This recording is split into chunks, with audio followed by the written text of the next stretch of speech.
Well, this is Bishop Thomas E. Douglas and the Power of Prayer broadcast through the spoken word of God, emanating from Holy Temple Holiness Church of Deliverance. Holy Temple located at 3798 Northwest 19th Street in the city of Lauderhill, Florida. Call a friend and tell them now that the Holy Temple Holiness Church of Deliverance broadcast is now on the air, bringing you a message of faith, hope, and deliverance. Well, people of God, this is the day that the Lord has made. Let us rejoice and be glad in it. I am blessed today to have two special guests on the broadcast. Sitting to my left and my right, we have Mr. Wesley Potts to my left and Miss Kenya Kitty London to my right. They have an awesome program. Amen. They're doing wonderful things in the community, very talented, and I would like for them to introduce themselves to you and tell you what they are all about. God bless you. God bless you. Thank you. I'm so pleased to be here today and honored. Again, my name is Kitty London. I go by that. I'm a makeup artist. I'm a songwriter, creative director, and producer. I have many hats, as most women do. Also, I am a wife. That is my husband, Wesley Potts, over there, and I'm a mother. And I came here today to give a message, basically what I'm trying to do, some beautiful things with women. I have a void right now in our community, and I noticed that we need a lot of nurturing amongst each other.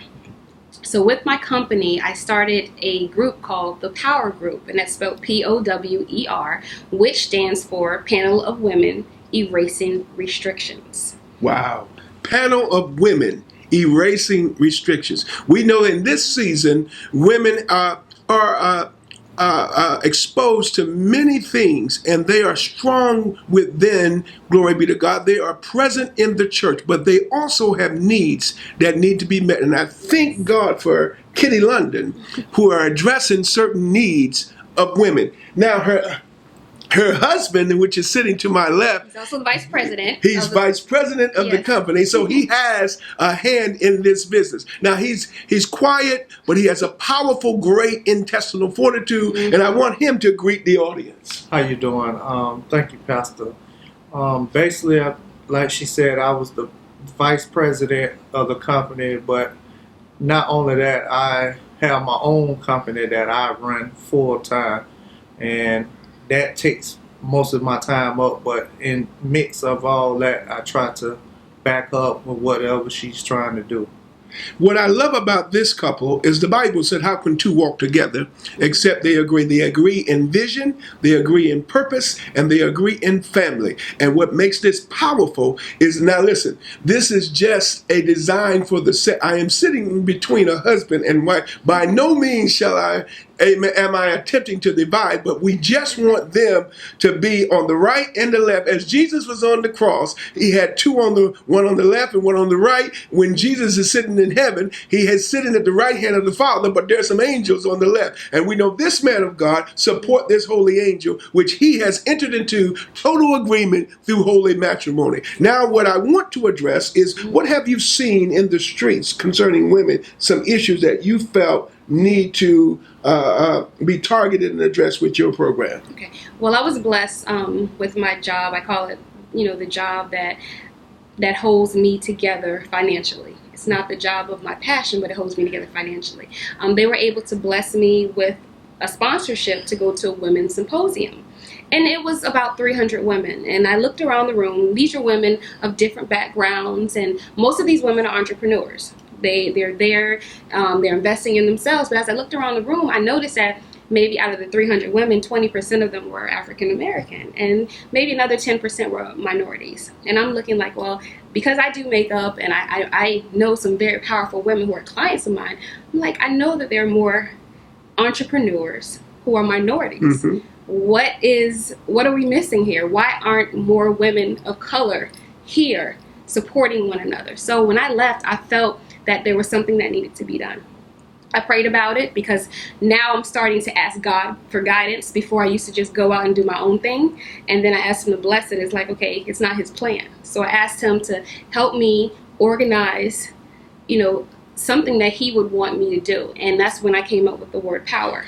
What I'm sensing from you is that you went to an event to better yourself. Better but myself. while you were in the marketplace, you picked up a burden Yes. for minority women. Something that was definitely Because needed. you have seen something that would benefit women in general. Correct. But your concern was there was not enough minority women taking advantage of this process. Exactly. And what I love about what she's doing, she's addressing, number one, the needs of women, but she's also taking on an assignment from God, because this is not necessarily just a vision. It's an assignment. Some of the needs of women, she's bringing women who are young entrepreneurs together, and she's also bringing together some professionals in the field that can enhance what they're doing and open up greater understanding regarding the issues concerning women, and more specifically minority women who are trying to go into business. And we want to change the language, because when I do makeup, I talk to a lot of women. I call it ministry makeup. I kind of feed into what they're doing, and I hear a lot of women say, I wanna. And we want to change that W to a G. I'm gonna. Awesome. I want to go back to school. Well, why aren't you going back to school? Because of this. And this is what I call the restrictions of life. They feel they're restricted either through financial, relationships, children. I mean, there's so many excuses why they can't soar and do what God has destined them to do. So we want to get a panel of women who've been through the struggle. It's not to say, oh, I made it, but let's know how you made it. Awesome. That brings me to the word of God. Nehemiah, the 4th chapter and 6th verse says, so built we the wall, for the people had a mind to work. And what I'm hearing you say, you're trying to shift the paradigm in thinking from I can't to I can, and I will. And God has been significantly blessing them in through this process. But I want to target a couple of questions to the husband over here, Brother Potts. In seeing this movement concerning the women, what have you gleaned from this process? Maybe in like mind, can some of this transition over to men as well? Those men who are seeking to do business, don't know how to do it, and are looking for a way to move their product. Yes, they can, but the desire have to be there, and the want, because basically, if you lay down and come to the bed and just say, well, I'm going to do it, and then you wake up the next day and then you don't do it.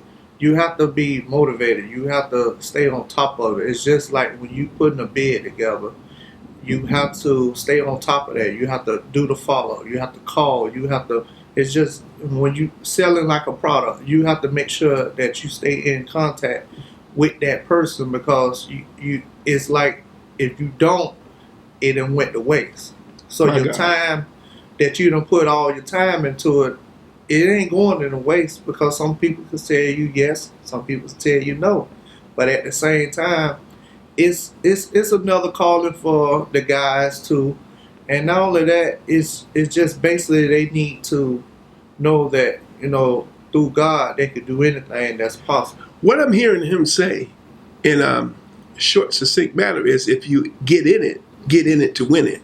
And what he's telling us is, men, basically, that the same opportunities afforded to us, but we must have a great intestinal fortitude. That is that power, that dunamis in our belly, to desire to go until the end. The race is not given to the swift, neither to the strong, but to the one that endureth to the end. Listen, you may not get the victory overnight, but if you keep hammering away at it, what I'm hearing you say, eventually success will come. Now let's break up into segments the things that you are doing. Let's talk about one part. Let us address the issue, and then let's look at something that would address the emotional stability of women, and then a part that will address family matters that could women could benefit from what you do. Okay. Well, the title of the program that I'm going to be doing is called "What's Love Have to Do with It?"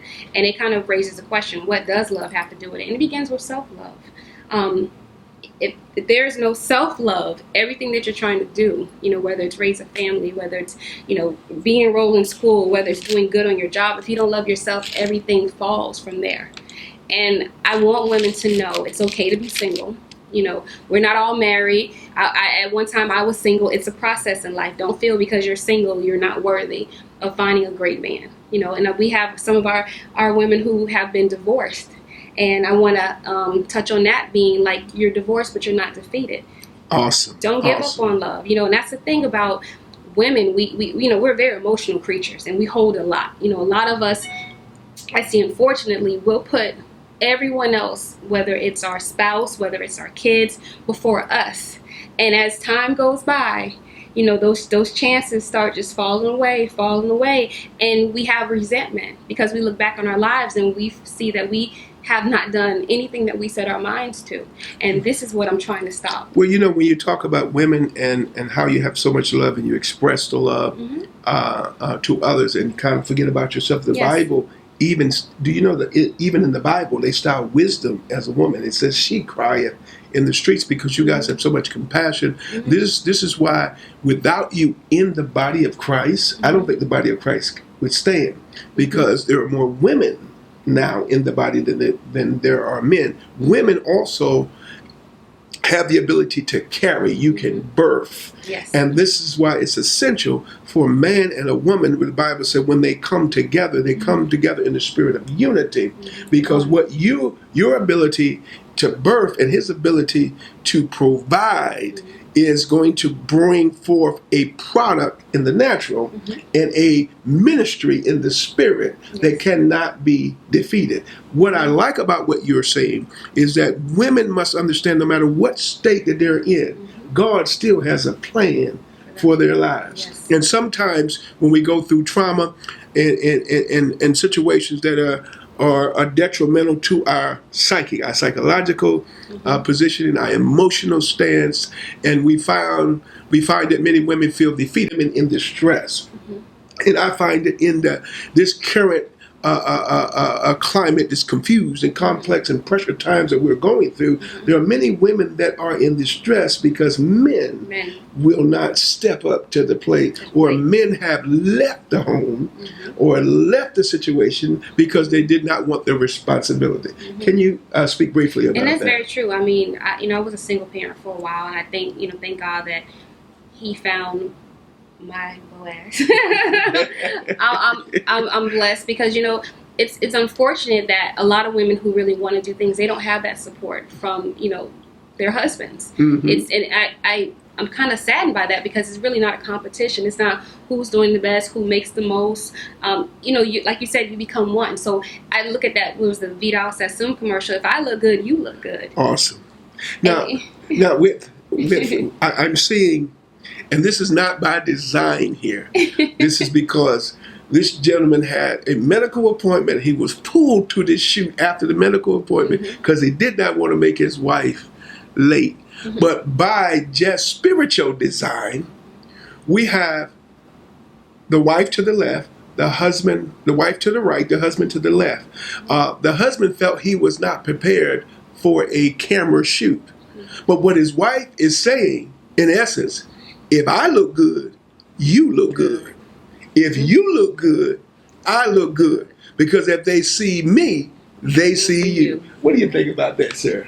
That's a lot to say.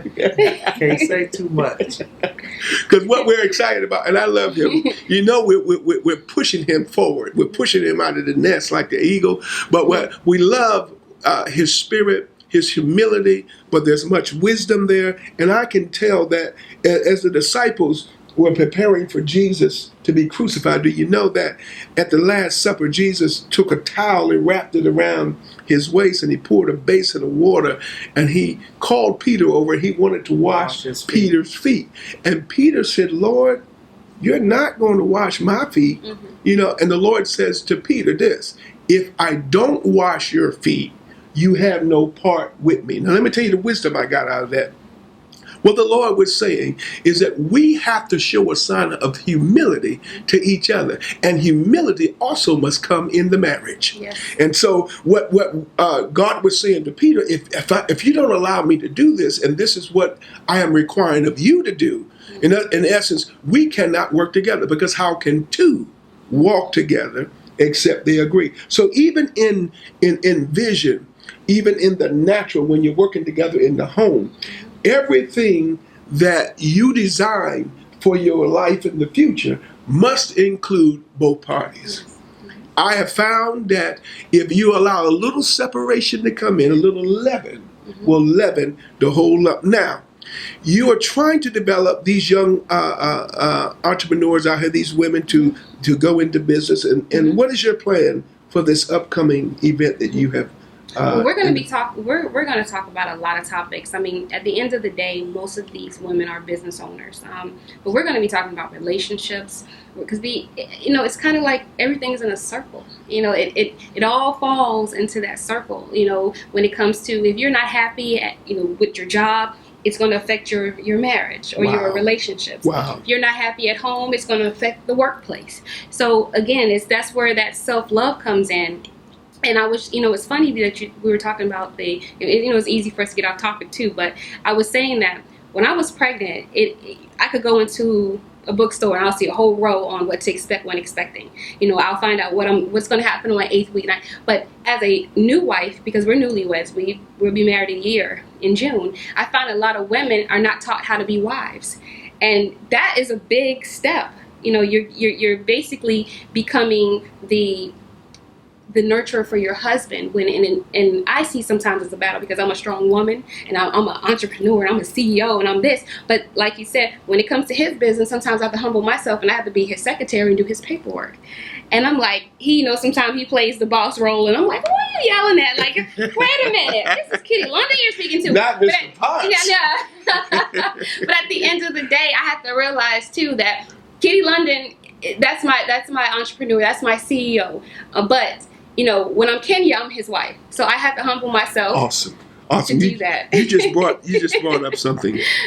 And I'm telling you, that's a hard one.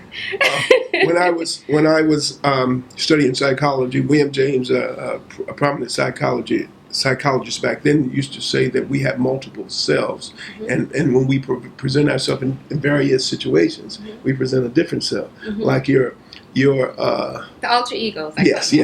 Your social self is different from how you act in the private. Some people try to label it as a split personality, bipolar, but it's not it. You just try to present the appropriate behavior for the occasion. But with marriage, the occasion is always appropriate, and it requires compromise from both parties. Because I can tell you, in your first year of marriage, I would say the first 5 years of marriage, you'll be on your honeymoon. But then there's going to come a time when you have to come and reason together so the vision can go forward. Jesus said, nevertheless, not my will, but thy will be done. And you have to look at God's will. What is his purpose for you all individually, and what is his purpose for you collectively? Because when you marry, the corporate vision comes into play. God is designing something that will not only bless the women and men, but he's designing something that will bless your home, your family, and your children. Because the first church that I can read about in the Bible, there was God, there was Adam, there was Eve, there was children, then there was government. You know why government came? Because when you got multiple bodies in the same place, you must have structure. And that's the key fact that I want you to address. I'll take a few minutes to address how that you show women how to structure whatever it is that they are desiring to do, how to keep it in line with their vision, and how not to be defeated by distraction. And first of all, we have to get into the root of what is the cause. And everyone has a different. You can get 10 women together and they have 10 different excuses of why they haven't accomplished their goals. Like I said, I talk to them all the time. It's finances, it's children, it's this. And bottom line is, sometimes we just have to stop and we have to just basically look in the mirror and see what's really, really, really going on. Are you scared to succeed? Because a lot of times people are scared. And it's funny, people want the big house, the this and that, but they are scared for the things that's going to take them there. Wow. And failure is the biggest thing that people are scared of. But in order to fail, you have to succeed. In order to succeed, you have to fail. Your failures are just the next step to your successes. And that's what we have to do. Like when we were little kids and we wanted to ride a bike, how many times did we fall before we actually got that rotation? Awesome. But you just don't get on a bike and just start. I mean, yeah, maybe 1% of the population has done it. But in order to ride that bike successfully, you're going to have some cuts and bruises. But guess what? They heal, you move on, and by the time you look around, you're riding. You said something that was very key. 1% of the population may be successful Yes, the first time. But we're going to have a few falls, bumps, and bruises, but we can make it because we can do all things through Christ who strengthens us. Now, what is important to me is people have a clear understanding of what love is and what you're talking about. Exactly. And I want to lay this foundation. According to the Bible, the definition of love is very plain. God is love. But if we build upon that we have to first look at ourselves, our level of self-esteem, our perception of ourselves, because sometimes there is a destructive self-perception that causes us, I'm not good enough. I'm not worthy. Or they won't accept me. Exactly. I'm going to fail. How can I do this? All those doubts. We have, like you said, we have our own, I call it the enemy. And the enemy is sometimes in me. Mm-hmm. It's not anyone else. It's what we think everyone else is going to think of us. And it's like once we let those barriers go, we'll be able to move forward. Do you remember in the Bible when there was a woman, I believe her name was Hannah, and she was taunted because she couldn't bear children. Mm-hmm. And she laid in the church in the man of God in the house of prayer, and she was actually wailing in prayer, and God allowed her to have a baby by the name of Samuel. She took that child and she gave it back to the Lord because she was grateful that the very curse that was upon her life was transitioned by the hand of God, because he knew that greater was he that was on the inside of her than he that was in the world. And so what I'm trying to say to you out there, sometimes it may look almost impossible, that you have been told over and over again that you could not do it. As a matter of fact, you have accepted that self-defeatist attitude, and you always compare yourself to others. But this is what I want you to do. Look toward the hills with cometh your help, because if somebody tell you no, I always say this to young folk, if you tell me no, I switch it around and say it's on. Instead of N-O, I switch it to O-N, to bring a power, a determination with such a force that no man can defeat your vision. Listen to me. You have to give it up yourself. You cannot have your vision taken away from you unless you throw up your hands and release it back to the devil who said you couldn't make it in the first place. But these two are on their road to success. They're looking, amen. Isn't that wonderful? They've been married for about a year. This business is going forward. She has her business, he has his business, and they are coming together to show us how to do this thing. They're threefold. They're operating spiritually, psychologically, and naturally, because they understand without God they can do nothing. But they have to have the right mindset psychologically. And they must have inner peace. Jesus said, the peace I give you is like no other man. It surpasses all understanding. Listen, man of God, in your relaxed state, when you have some downtime, can you tell us some of the things that go through your mind that make you motivated or inspired to go to the next level? Well, sometimes I can have a little downtime, but most of the time I work sometimes 7 days a week. But in between times that I'm just sitting in home or behind my laptop, I try to come up with another plan of what I'm going to do, how I'm going to do it, and what it's going to be successful at. The older people is the one that set the foundation in the church. And if you was raised up by older people, they'll tell you how to go to church, what you should do in the church, and what you should not do in the church, just like Paul. Yes. And basically, I done came up with that I was going to maybe put things together where have something like a concert for older people, elderly people, and stuff like that. Because, older people, they don't want to hear the newer version of the music. They like to hear the other version because that's what they was raised on. That's the foundation that they were set on. What he's really talking about, and no pun on your music, young people, I just want you to understand what he was talking about. Before the drums, before the Hammond B3, before the guitar, the bass, and the lead, there were washboards and blocks being put together. And the songs that were singing, that were sang back then, penetrated the soul to the core because it meant something. The words were so impactful that even if error was in our lives, we desired to change. And what he's saying is that, according to the Bible, that there is no other foundation that a man can lay except the foundation of Jesus Christ. This is one of the things that I've said, and even this past Good Friday, as I was teaching on the 7 last words, I said to the church, I said, now listen, the 7 last sayings of Jesus was not his last words. He's speaking from heaven today. And Jesus said in the word of God, he said, if any man want to be my disciple, he must first deny himself. Self sometimes can be your biggest problem and your biggest downfall. Pick up your cross and follow me. That goes along with you. You got to have some level of suffering, some battle, some trials in order to make it in this world.